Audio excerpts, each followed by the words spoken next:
శ్రీకాకుళం అరసవిల్లి సూర్యనారాయణ మహాక్షేత్రం. ద్వాపర యుగంలో సూర్యనారాయణ స్వామి విగ్రహం బయటపడటానికి అసలు కారణం ఏమిటో ఈ వీడియోలో తెలుసుకుందాం.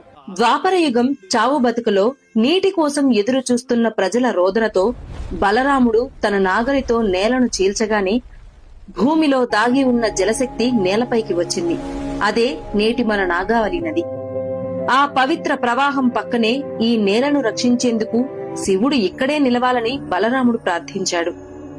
దేవతలంతా చేరి ఉమారుద్ర కోటిలింగేశ్వరుని ప్రతిష్ఠించారు.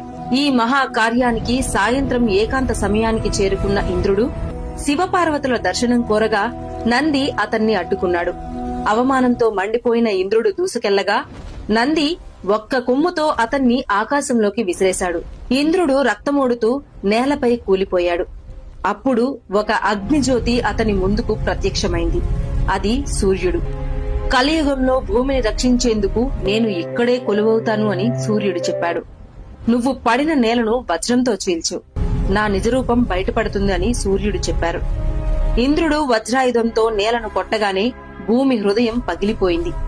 అందులోంచి వెలిగింది దివ్యమైన అరుణశిలతో స్వయంభూ సూర్యనారాయణ స్వామి. ఆ విగ్రహం వెలసిన క్షణంలోనే ఇంద్రుడి శరీరంలోని ప్రతి గాయం, ప్రతి నొప్పి ఒక్క క్షణంలో మాయమైపోయింది. అప్పటి నుంచి ఇక్కడికి వచ్చే భక్తులు కూడా తమ రోగాలు, బాధలు ఇక్కడే వదిలేస్తారని ఈ క్షేత్ర శక్తి నమ్మకంగా మారింది.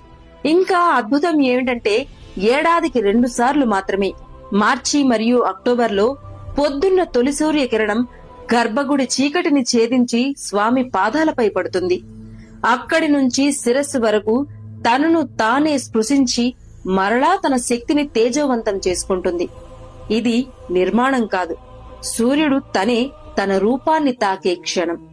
కృష్ణావతారం ముగిసిన తర్వాత కల్కి ఉదయించే వరకు ఈ భూమిని రక్షించేందుకు వెలసిన ఏకైక మహాక్షేత్రం శ్రీ అరసవిల్లి సూర్యనారాయణ స్వామి క్షేత్రం.